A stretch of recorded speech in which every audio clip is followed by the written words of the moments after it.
you have to be passionate about one thing. Be great at one thing. The world will reward your knowledge of a very narrow field. So the analogy I always use is, Tom Brady, I love NFL football. Tom Brady gets paid $25 million a year to throw the ball. He doesn't get paid to block. He doesn't get paid to tackle. In fact, when he does those things, people freak out. Be Tom Brady. Be good at one thing. At one thing. And then be great at that one thing. Be world class at one thing. Forget your weaknesses, because somebody is going to eat your lunch at the stuff you're not good at. I'm a pretty happy guy. Yeah. So I think that's one of the keys to success. I read an article that the difference between successful people and people that struggle are successful people exude joy. Jeff, if you're not a happy guy and other people don't want to hang out with you, why would they hang out with you? Right. If you're miserable and nobody wants to spend time with you, how are you ever going to get ahead? Yeah, Why complain? I remember when we were really young, this lesson was taught to me by my dad, and I kind of had a miserable day at school because, the kids make fun of you, you're an immigrant, you're poor. And I came home and I was feeling sorry for myself. And my dad came home, it's going to sound so melodramatic, he walked a couple miles to the factory. He was a blue-collar guy, and I came home and he just stood there, and I was complaining about my day. Where were you living? We were living in like this stage would be 3 times the size in a little apartment. Oh my gosh. It wasn't pleasant. And my dad was just standing there, and I was complaining and feeling sorry for myself. And my dad looks at me and says, never complain. You should always be happy with the opportunities given you. And that was it. And so you feel that big. Every time you lose at something, you're one step closer to winning the next time. The difference between successful people and not successful people, let's call it that way, are people give up. People wake up every morning, they have doubt, they have fear, they lose in a Ferrari race or they lose in a race, and then they just give up.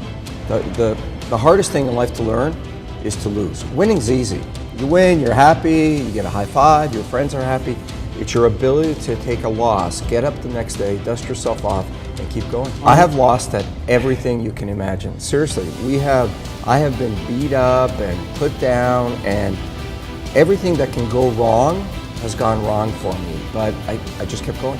I used to work for Warren Avis, the guy who started Avis Rent-A-Car, and he said to me one day, Robert, what's the purpose of business? And I said, make a profit and all these other things. And he said, no, the purpose of business is to create a customer, because everything else takes care of itself.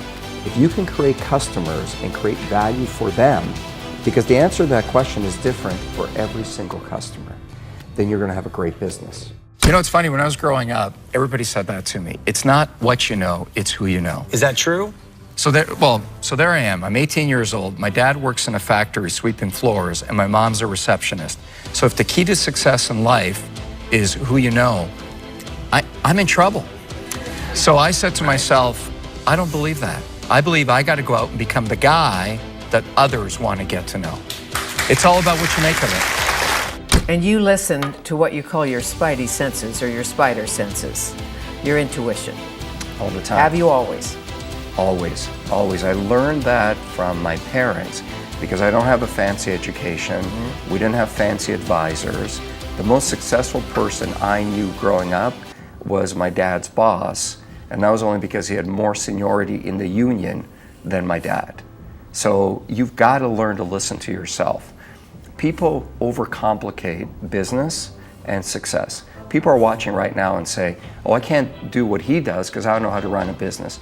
Everybody has the ability. You just got to listen to yourself. That's hard to do. Very hard. Because you get the message and it's unemotional, and you think, I know you have to listen to your senses. When you're on an elevator, a big hefty guy gets on as a female, get off. Right. Right? No matter if your intuition is right, just get off the elevator. It's fear.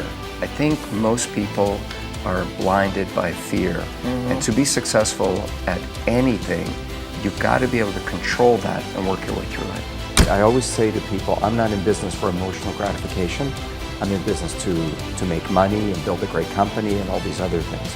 So you got to leave your emotion out of it, because when you're angry or you hate, you make stupid decisions. But that doesn't mean you have to become a jerk or mean about it. I mean, nobody likes to do business with somebody who isn't nice. You draw on other people's experiences that don't seem to relate to your life. Georges St-Pierre, MMA fighter. What does a businessman learn from a guy who punches people for a living? Well, we were just talking about that outside, and you know, the difference between the UFC fighter and the rest of us is no one hits us in the face every morning. So that really brings things into focus. What I learned out of him is it's all about being efficient. It's not the strong, it's not the big, it's not the rich, it's not the poor that'll inherit the earth, it'll be the efficient. You don't see too many dinosaurs walking around anymore, and they were really big animals. Yeah. Yeah.